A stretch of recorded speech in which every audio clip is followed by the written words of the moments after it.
Welcome into the Just Fantasy Baseball podcast. We are going to be running through some waiver wires this week. Well, I say we, it's just going to be me this week. Colby is out of town. He decided it was a good weekend to go to a bachelor party. So, no Colby this week, just me. Quick episode, just a few names that we want to run through. We're in mid August. A lot of you all have probably been eliminated. Some of you all are probably pushing for that last playoff spot. Really, the place that you want to be in is obviously locked into the playoffs.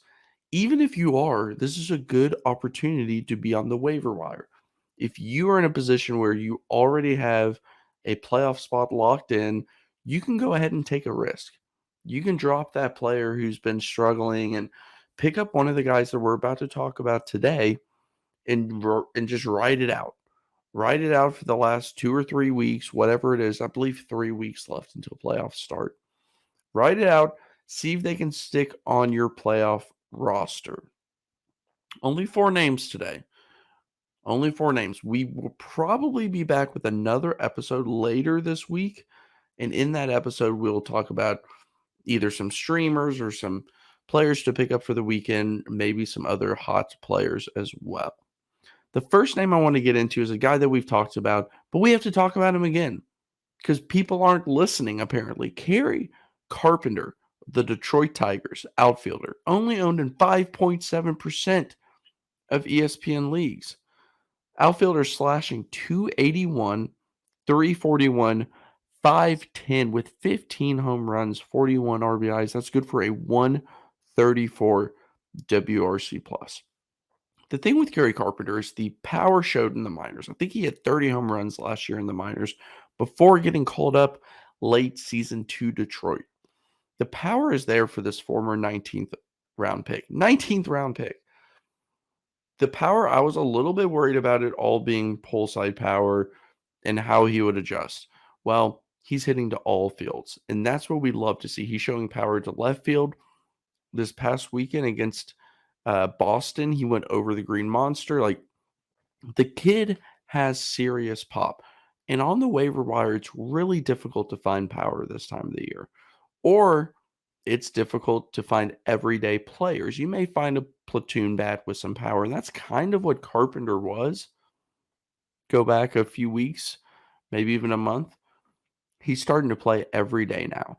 So they're playing him against lefties, which is huge because he's getting in the lineup. Now he's been batting towards, 6th, 7th, 8th in that lineup. But he has a 250 average against lefties. He's doing well against southpaws. The Tigers have nothing to lose.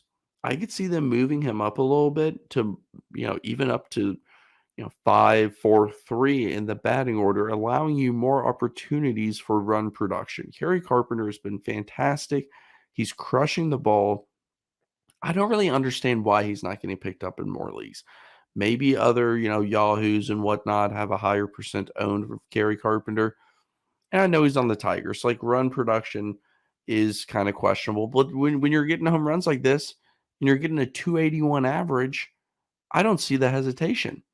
I say go ahead and pick up Kerry Carpenter. I just picked him up. He's been on and off my roster all year because he does hit some slumps, as all young players do. But man, he has just been so impressive since coming back from injury. The next player, Zach Geloff, second baseman, Oakland Athletics, only owned in 6.5% of leagues.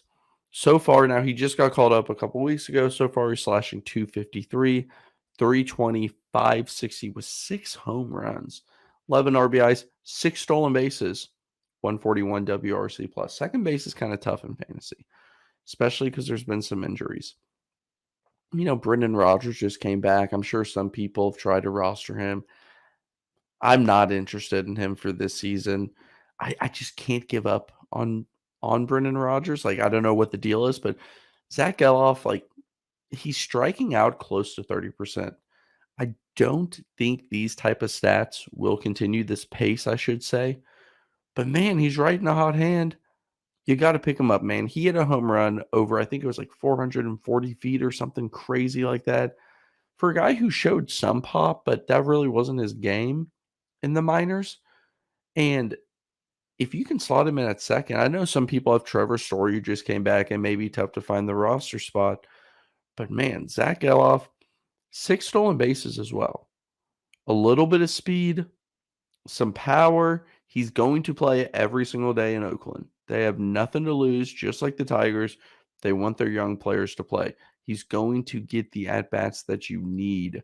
I'm a big fan of Zach Geloff. He was kind of a fringe top 100 prospect, so it's not like he's some pop-up prospect out of nowhere like Carpenter was last year, actually. Geloff, talented young player. Man, I would ride it. I would ride it out and see how this goes in Oakland. Again, another bad team. Run production is going to be questionable. I mean, 6 home runs and 11 RBIs.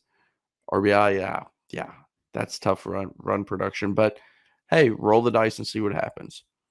Our first pitcher is Brandon Williamson of the Cincinnati Reds, owned in 11.2% of ESPN leagues. 4-2 on the year, 4.54 ERA, 5 flat FIP, 75 and a third innings, 64 Ks. Brandon Williamson's interesting. Came over in the deal with Winker and Suarez from Seattle, was a top 100 type prospect. Good fastball, mid 90s, curveball, changeups, secondaries were great. And since he came over to Cincinnati, it just did not look the same. Earlier this year in AAA, he was looking like he was trending towards a non-prospect at one point. Came up with Cincinnati, has his up and downs, but he's been pretty damn good recently. He did have one bad outing against Chicago. This was 2 outings ago. 5 earned runs. I know you can't do this, but let's take that one start away. You take that start away, he's gone 6 straight with 2 or less earned runs. He's had some strange luck. One thing to note, he is using that cutter a little bit more. He has a good pitch mix, and I think he's learning how to use it all. And it's starting to click. And right now, starting pitching is so hard to find. Brandon Williamson's a good option in deeper leagues. He's a good streaming option as well in kind of smaller leagues. He just set his career high in strikeouts against Chicago when he had 5 earned runs at 7, which I know isn't crazy, but that was his career high to that point. His very next outing only gave up a couple of hits. He went 6 innings, 1 run, 9 strikeouts, no walks. I mean, 6.2 innings, 1 hit, 2 hits, but 9 strikeouts, another career high. His stuff is finally starting to click. This is a good time to pick him up, especially because you can always just drop him and find somebody else. But I really do think that he's turned a corner. And like I said, it's tough to find starting pitching right now, and you need to load up with arms before you hit the playoffs. You're going to get injuries. You're going to have inning limits. And, it doesn't look like Williamson's slowing down with his innings, even though he is a rookie. Last one today is Emerson Hancock, Seattle Mariners starting pitcher. 3.3% of ESPN leagues is what he's owned in. Now, this is a guy who just got his first start. Hancock's been a prospect that a lot of people have been high on for what seems like a long time, even though it really hasn't been.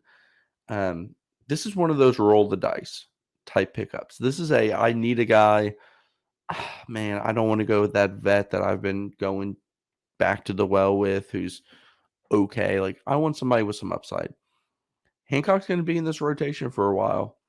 So he has a 4-pitch mix, and he used all of them to a pretty high percentage in his first outing. It was against the Padres. Still only 3 Ks in 5 innings, but I think that he has better stuff than that overall. Man, I like this start, or excuse me, I like this pickup particularly. It's a 2-start week. First start of the week at Kansas City. That I love. I love that matchup. Streamer option in all leagues. Easily a deep league pickup. Probably already has started getting picked up in deep leagues. Now, the second start of the week is at Houston. Let's see what the at Kansas City looks like. Man, like, I wouldn't be opposed to starting him in Houston if you just absolutely need a start and if he looks good against Kansas City. That could be one where you just bench him. It all depends on this Kansas City start. If that goes well, I'd bench him. If that doesn't go well and you need another start, then you can just use him as that streamer against Kansas City. You can drop him, pick up somebody else so you don't have to pitch him against Houston. However, man, like you could roll him out twice this week in certain leagues. That's big. So just to recap, Kerry Carpenter, automatic pickup, and I'm saying all leagues. I'm saying all leagues. There's too many mediocre outfielders still rostered. Zach Geloff, probably a little bit, 12-person leagues or so, 14 or beyond. Brandon Williamson, streaming option, deeper leagues. Emerson Hancock, let's roll the dice. Quick episode this week. We'll be back with Colby. That's been the Just Fantasy Baseball podcast. Thanks for listening.